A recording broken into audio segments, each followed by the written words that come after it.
ETF index mutual funds నేర్చుకుని stock మార్కెట్లో రాణించాలనుకుంటున్నారా? వెంటనే ఈ నెంబర్కి కాల్ చేయండి. నమస్తే, welcome back to Suman TV. ప్రస్తుతం మనతో పాటు ఉన్నారు consumers affairs committee chairman Mandari Krishna గారు. నమస్తే సార్. నమస్తే మేడం. సార్, గోల్డ్ లోన్స్ గురించి మనం ఒకసారి మాట్లాడుకున్నాము. అంటే చాలామంది ఏంటంటే అత్యవసర పరిస్థితుల్లో డబ్బులు కావాలంటే గోల్డ్ పెట్టి లోన్ తెచ్చుకుంటూ ఉంటారు. మరి ఇప్పుడు ఈ గోల్డ్ లోన్స్ పైన కొత్తగా కొన్ని రూల్స్ వచ్చాయంటున్నారు. ఒకసారి రూల్స్ ఏంటి సార్? గోల్డ్ లోన్స్లో గతం కన్నా భిన్నమైనట్టు కొన్ని రూల్స్ ఈ మధ్యకాలంలో వచ్చాయి. అది పూర్తిగా తెలుసుకోకుండా మనం లోన్ కోసం వెళ్ళినట్టయితే కొన్ని ఇబ్బందులు, సమస్యలు మనకు వచ్చే అవకాశాలు ఉంటాయి. దాంట్లో ముఖ్యంగా చెప్పేది ఏమిటంటే, చిన్న మొత్తాల్లో తీసుకునే లోన్స్ అన్నీ కూడా 1 సంవత్సరం లోపలనే దాన్ని క్లియర్ చేయాలి. అలా కాకుండా తిరిగి ఆ లోన్ మళ్ళీ డబ్బులు కట్టి మళ్ళీ ఆ బంగారాన్ని తీసుకొని మళ్ళీ కావాలంటే లోన్కి అప్లై చేసుకోవాలి. గతంలో అయితే 3 సంవత్సరాల దాకా అవకాశం ఇచ్చేవాళ్ళు. 3 years వరకు దాన్ని అట్లాగే ఉంచి 3 years తర్వాత మనం కావాలంటే మళ్ళీ దాన్ని డబ్బు కట్టి తీసుకొని మళ్ళీ రెండోసారి కావాలంటే రివైజ్ చేసుకోవడానికి మనకు పాసిబిలిటీ ఇచ్చేవాళ్ళు. ఇప్పుడు 1 year వరకే ఆ అవకాశాన్ని ఇస్తున్నారు. దాన్ని జాగ్రత్తగా పరిశీలించుకోవాలి.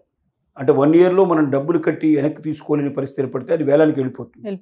ఓకే, వేలం వేసేస్తారు. ఇంకోటి చాలా సందర్భాల్లో ఏం జరుగుతుందంటే, ఈ వేలం ప్రక్రియలో కూడా బాటంగా బయటకు వచ్చి వేలం వేసేదానికన్నా కూడా ఇంటర్నల్గా వాళ్ళు మెకానిజం చేసుకొని దాంట్లో కొన్ని గోల్మాల్ ప్రక్రియలు కూడా జరిగే పాసిబిలిటీస్ ఏర్పడతాయి.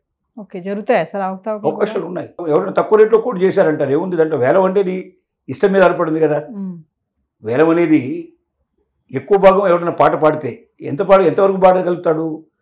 దాని నిజమైన రేట్ ఏముంటుందనే విషయం ఎవరికైనా గ్రహించగలుగుతాడు.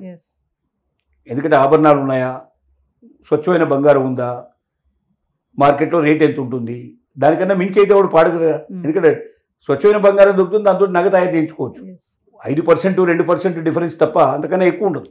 వాళ్ళకి తెలిసిన వాళ్ళనే కూర్చోబెట్టి వేలం వేశారు, ఇంతకన్నా ఎక్కువ పాడలేదు, ఇంతే వచ్చిందని చెప్పడానికి పాసిబిలిటీ ఉంది. ఇలాంటివన్నీ గోల్మాలు చాలా జరుగుతుంటాయి. బ్యాంకులు ఇలాంటి కొన్ని చేసినటువంటి సంఘటనలు కూడా గతంలో ఉన్నాయి. అంటే అందరూ ఎలా చేస్తారని మనం చెప్పలేం, కానీ కొన్ని చోట్ల పాసిబిలిటీస్ ఉన్నాయి. రెండోది ఏంటంటే, ఇప్పుడు కొత్తగా పెట్టేటువంటి దాంట్లో 85% వరకు బంగారం మీద లోన్ దొరికే అవకాశం ఉంది. అంటే ఇప్పుడు ఏ రేట్ అయితే నడుస్తుందో ప్రస్తుతానికి ఆ రేటు మీద 85% రేటు తీసుకునే పాసిబిలిటీ ఉంది. అదొకటి మనం ఖచ్చితంగా పెట్టినప్పుడు మనకు తక్కువ ఇస్తారంటే, మనం ఎందుకు మీరు తక్కువ ఇస్తారు, 85% వరకు నాకు అధికారం ఉంది కదా అని చెప్పి ప్రశ్నించాల్సిన అవసరం ఉంది. మనం అంటే వాళ్ళ ₹1,00,000 సుమారుగా ఉందనుకుంటే 85,000 రూపాయలు ఒక తులం మీద మనకు లోన్ రావాలి. మేము 60,000 ఇస్తాం, 50,000 ఇస్తామంటే కుదరదు. అంటే మనకు ఆ సంగతి తెలుసుంటే మనం గట్టిగా పోరాటానికి, గట్టిగా అడగడానికి మనకు అవకాశం ఉంది. లేదా వాళ్ళు ఏమి ఇస్తే అది మనం తీసుకుంటుకోవడానికి మనకు ప్రయత్నం చేస్తాం మనం. ఇంకోటి, వేలం వేసినప్పుడు ఎప్పుడైనా సరే ఆ నోటీస్ మనకు రావాలి. కొద్ది రోజుల ముందరగానే, సహజంగా అయితే 15 days నోటీస్ ఉంటుంది.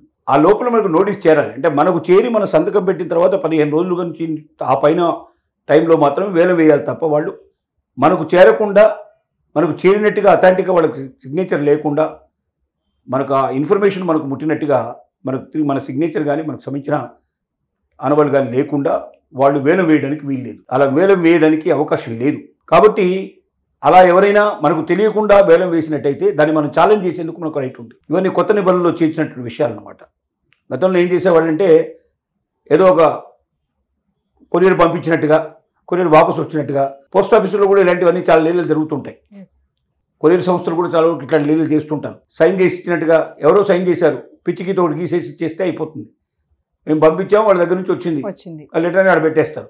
అది వాళ్ళ సంతకం కాదా అంటే, ఇంట్లో ఎవరున్నారో వాళ్ళు తీసుకున్నారు, ఎవరు ఏ సంతకం పెడితే అది తీసుకుంటాం. ఈ సంతకం ఇలా ఎందుకు చేసామని మేము ఎందుకు అడుగుతాం, మాకేం అవసరం, వాళ్ళు అలా ఇచ్చారు, మేము ఇలా తెచ్చాం అని ఇలాగా వాళ్ళు నోటీస్ పంపించినట్టుగా, నోటీస్ వచ్చినట్టుగా ఇట్లా చేసేవాళ్ళు.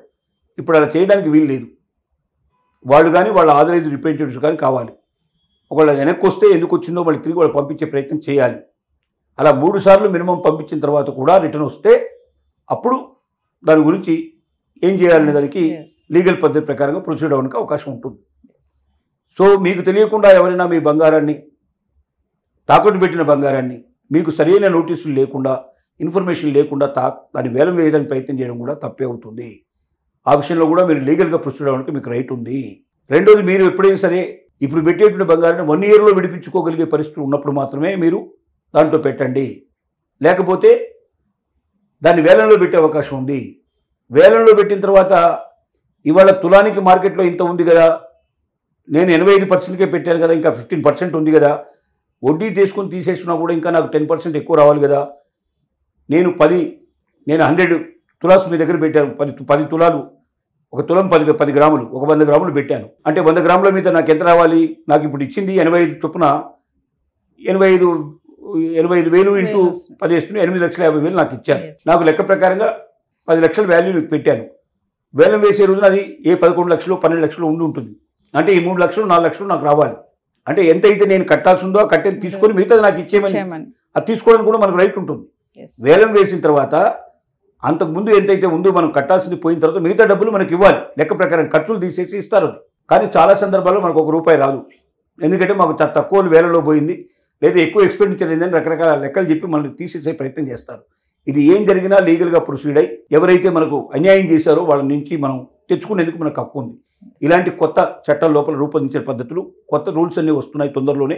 ఈ రూల్స్ ప్రకారంగా వేలం వేయడానికి కానీ వీటన్నిటికీ కానీ పాసిబిలిటీ ఉంది. కానీ మీరు ఒకటే గ్రహించాల్సింది, 1 సంవత్సరం లోపల మీరు తిరిగి తీసుకోవడానికి వీలుగా ఉండేటట్టయితేనే మీరు వేలంలో దాంట్లో పెట్టండి. మీరు గోల్డ్ లోన్ పెట్టి, లేదా మీ ఫ్రెండో మీ బంధువులు ఎవరి దగ్గర డబ్బైనా తీసుకెళ్ళి కట్టి దాన్ని మళ్ళీ తీసుకొని మళ్ళీ లోన్ తీసుకొని వాళ్ళ డబ్బులు వాళ్ళకి ఇచ్చే అవకాశం మీకు ఉంది. కానీ అది మీరు తీసుకోకపోతే మాత్రం 1 ఇయర్ లోపల వాళ్ళు వేలం వేసేందుకు వాళ్ళకి పూర్తి రైట్స్ ఏర్పడుతున్నాయి.